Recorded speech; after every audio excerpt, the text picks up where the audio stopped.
अस्सलाम वालेकुम स्टूडेंट, क्या हाल है आपकी? ठीक है स्टूडेंट, आज मैं आपके लिए ये इंग्लिश करेक्शन का एक और नया लेक्चर जो है वो लेकर आपके सामने हाजिर खिदमत हुआ।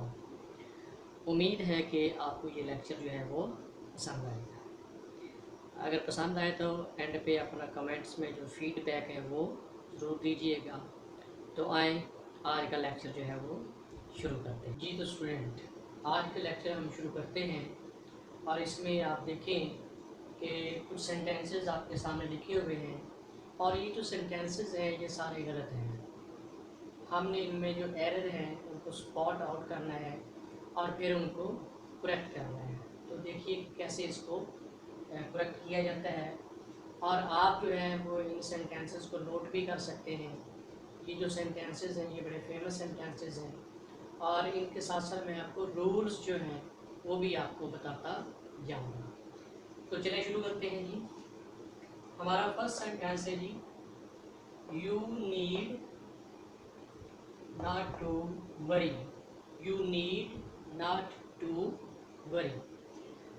स्टूडेंट, इंग्लिश में जब भी नीड, ठीक है ना, ठीक है, नीड, जब भी आप नीड सेंटेंस में यूज़ करें तो उसके बाद आपने कभी जो है वो टू जो यूज़ नहीं करना।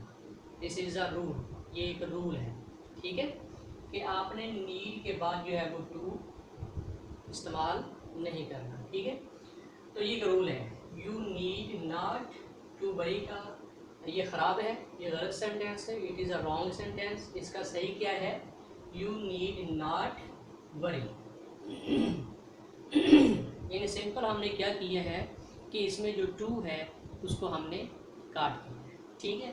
तो इस तरह ये आपका सेंटेंस जो है ये, अगर इस तरह का कोई सेंटेंस पेपर में आता है जिसमें नीड लिखा हो और उसके बाद फिर जो है इन्फिनिटिव टू आ रहा हो, ठीक है ना, बेसिकली जो टू है ये इन्फिनिटिव है, तो नीड के बाद जो इन्फिनिटिव है वो नहीं लगाना, ठीक है।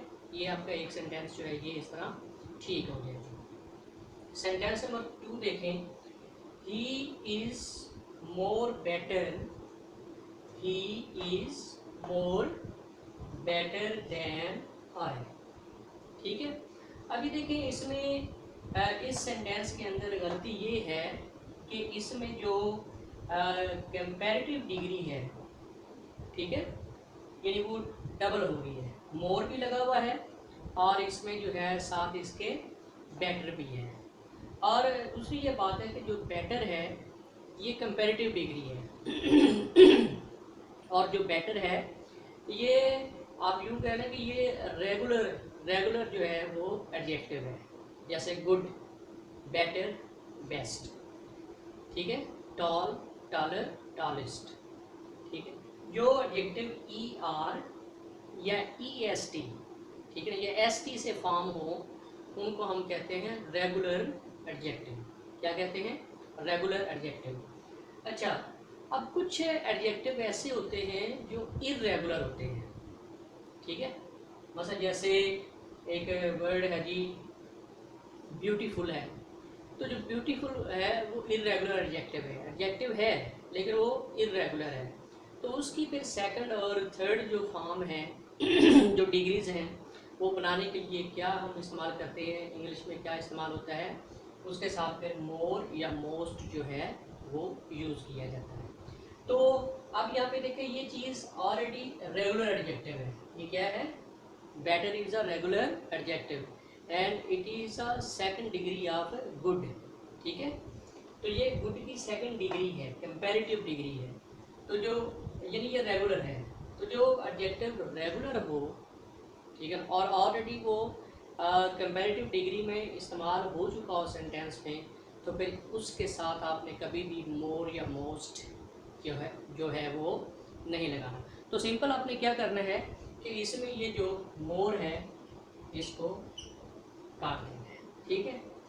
अगर हम इसको काटते हैं तो पीछे जो हमारा सेंटेंस रह जाता है, he is better than I, he is better than I. Better than I am भी हो सकता है, लेकिन वो अंडरस्टूड है, वो कोई मिस्टेक नहीं है ठीक है। अच्छा, सेंटेंस नंबर 3 है जी, आइदर ही और his brother are at fault. Either he or his brother are at fault. यानी या वो या उसका भाई जो है वो गलती पर है। ठीक है, अब अपने स्टूडेंट इसमें देखें कि जब भी किसी सेंटेंस में आइदर और, नाइदर नॉर या नन, ठीक है, या ईच, एवरी, समवन, somebody, अगर इनसे सेंटेंस शुरू हो रहा है तो उसके बाद उसके साथ जो हेल्पिंग वर्ब है, वर्ब एग्रीमेंट के मुताबिक जो हेल्पिंग वर्ब है वो हमेशा that always come in singular form, वो हमेशा सिंगुलर आता है।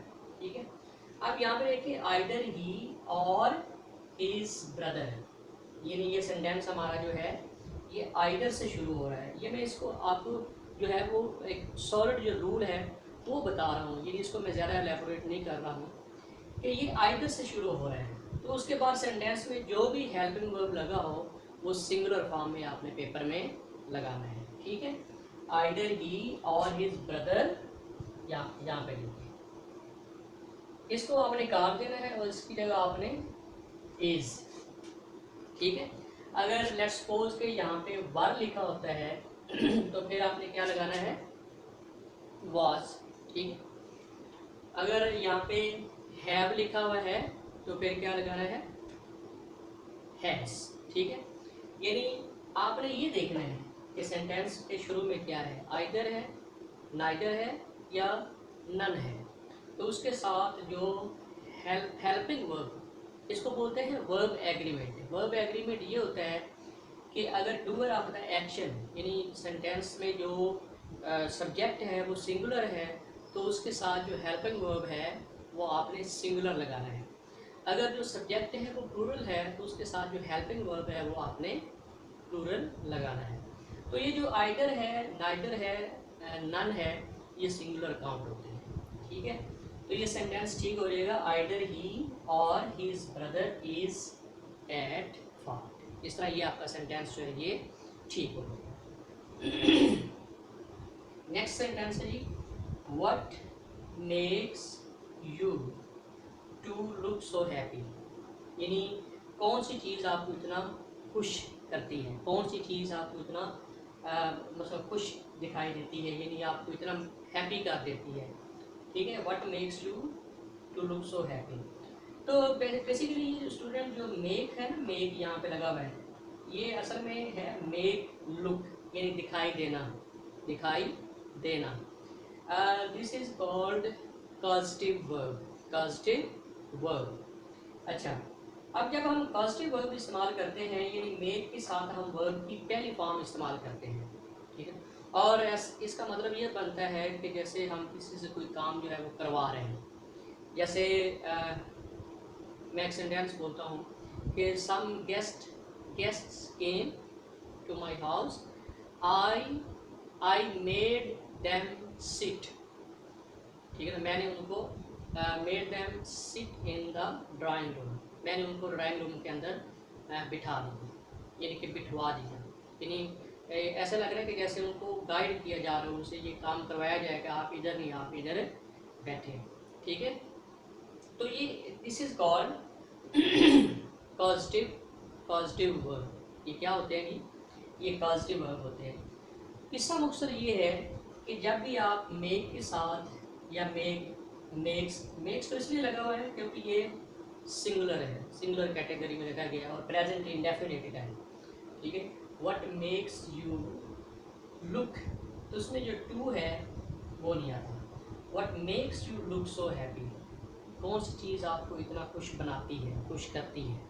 ठीक है, तो इसके बाद आपने जो इन्फिनिटिव टू है वो आपने नहीं लगाना, क्योंकि बेसिकली ये पॉजिटिव वर्ब है। पॉजिटिव वर्ब यहाँ से शुरू होता है, make you look, make look. ठीक है, तो इसके बाद आपने आर्टिकल जो है इन्फिनिटिव है टू, वो आपने नहीं लगाना। ओके, अच्छा, अब सेंटेंस नंबर जो 5 है वो है जी, I am getting late from college. यानी हम लफ्ज़ी तर्जुमा करने की कोशिश कर रहे हैं कि मैं कॉलेज से लेट हो रहा हूँ, ठीक है ना, मैं कॉलेज से लेट हो रहा हूँ, इसलिए फ्राम लगा देते हैं। स्टूडेंट क्या करते हैं, फ्राम लगा देते हैं, तो ये प्रैक्टिस गलत है। असल में ये प्रेपोजिशन की यहाँ पे मिस्टेक है, और लेट फॉर होता है। I am getting late for college, I am getting late for academy, ठीक है, यानी किसी भी किस्म के लिए आप late for my office, I am getting late for my office, ठीक है। तो आपने जो है वो लेट के साथ फ्रॉम नहीं लगाना, बल्कि आपने क्या लगाना है, for. I am getting late for college, I am getting late for office, ठीक है, यानी लेट फॉर होता है, लेट फ्रॉम नहीं लगाना। इस तरह ये आपका सेंटेंस ठीक हो जाएगा। नेक्स्ट सेंटेंस है कि you should refrain of doing evils. आपको बुराइयां करने से बाज रहना चाहिए, आपको बुराइयां करने से बाज रहना चाहिए। रिफ्रेन ऑफ, रिफ्रेन ऑफ, तो ये भी प्रेपोजिशन की मिस्टेक है। रिफ्रेन ऑफ से बाज रहना, रिफ्रेन ऑफ नहीं होता, रिफ्रेन फ्रॉम होता है, रिफ्रेन फ्रॉम। सिंपल आपने इसको काट के इसकी जगह आपने जो फ्रॉम है वो आपने इस्तेमाल करना है। You should refrain from doing evils, okay. इस तरह ये आपका सेंटेंस ठीक हो जाएगा। अच्छा, सेंटेंस नंबर 7 है व्हाई यू वेंट देयर। आप वहाँ क्यों गए। बेसिकली तो इसमें कोई इतनी खास मिस्टेक नहीं है, लिटरेचर में ऐसे सेंटेंस चलते हैं, मैंने खुद पढ़े हुए हैं कि उसमें वो जो है वो इंट्रोगेटिव बनाने के लिए वो डू, डज या डिड जो है वो नहीं लगाते, यानी इसमें कोई इतनी ऑकवर्ड बात नहीं है। लेकिन जब बात हो ना ग्रामर की, तो ग्रामर को हमने फॉलो करना होता है, और हर सूरत में जो है वो उसको फॉलो करना है। अब वो कह रहा है जी कि वाई यू वेंट देयर, आप वहाँ क्यों गए। तो ये सेंटेंस जो है it belongs to past indefinite. और स्टूडेंट जब पास्ट इंडेफिनिट में हम सवाल करते हैं, जब सेंटेंस इंट्रोगेटिव होता है तो उसमें डू की सेकंड फॉर्म लगती है, ठीक है ना, मतलब डिड लगाते हैं। आई एट बनानास, ठीक है। अगर मैं किसी कोई बंदा कहता है कि मतलब मैं किसी से सवाल करता हूँ कि आपने क्या खाया, तो मैं ये नहीं कह सकता कि व्हाट यू एट, ठीक है ना, ये नहीं कह सकता। इसको मैं कैसे कहूँगा, what did you eat, what did you eat. यानी ये रूल है, पास्ट इंडेफिनिट जो इंट्रोगेटिव होते हैं या नेगेटिव करने के लिए भी उसमें डिड जो है वो इस्तेमाल होता है। तो यहाँ पे देखें, यहाँ पे डिड का इस्तेमाल है नहीं, वाई सिंपल आप जो है ये वाई के बाद जो है वो डिड लगाएं, वाई डिड यू। और जब डिड लग गया है तो फिर आपने वर्ब, जो यहाँ पे वर्ब है उसकी फर्स्ट फॉर्म लगानी है। उसकी रीज़न ये होती है कि डिड जो है वो ऑलरेडी वर्ब की सेकंड फॉर्म होती है, मतलब डू की सेकंड फॉर्म है, सही है। इसको मतलब डू एक वर्ब है और उसकी सेकंड फॉर्म जो है वो डिड होती है, ठीक है। डू, डिड, डन, ये डन जो है ये इसकी थर्ड फॉर्म है, ओके। तो व्हाट डिड यू, तो हमने सेकंड फॉर्म तो अप्लाई कर दी है, ठीक है। लेकिन इसके बाद आगे जो वर्ब है, एक्चुअल जो वर्ब है, जो मेजर वर्ब है, उसकी फर्स्ट फॉर्म है। Why did you go, why did you go there, आप वहाँ क्यों गए। इस तरह ये आपका पास्ट इंडेफिनिट में जो इंट्रोगेटिव है वो सेंटेंस ठीक होगा, ओके। आज का हमारा लास्ट सेंटेंस है जी, he said that he can help me. He said, उसने कहा, ही कैन, उसने कहा कि वो मेरी मदद कर सकता है। ही said that he can help मी, उसने कहा कि वो मेरी मदद कर सकता है। अच्छा, इसमें रूल ये होता है कि अगर हम सेंटेंस में ये शुरू में पास्ट फॉर्म हो तो फिर आगे जो है वो भी हमने पास्ट फॉर्म जो है वो इस्तेमाल करनी होती है। ये एक किस्म का रूल है, ठीक है। ही सेड दैट ही कैन की सेकंड फॉर्म जो होती है वो कुड है। ही said that he could help me, उसने कहा कि वो मेरी मदद कर सकता था, ठीक है। तो इस तरह ये रूल अप्लाई करने से आपके जो सेंटेंसेस हैं वो ठीक हो जाएंगे। तो उम्मीद है कि आज का लेक्चर आपको समझ आई होगी इस लेक्चर की। तो कमेंट्स में अपना फीडबैक ज़रूर दीजिए। अगर कोई चीज़ पूछनी भी हो इंग्लिश के हवाले से तो आप वीडियो के नीचे जो कमेंट बॉक्स होता है उसमें आप अपने कमेंट्स जो हैं वो दीजिएगा। इंशाल्लाह भरपूर कोशिश होगी रिप्लाई करने की। इजाज़त दीजिए। अल्लाह हाफ़िज़।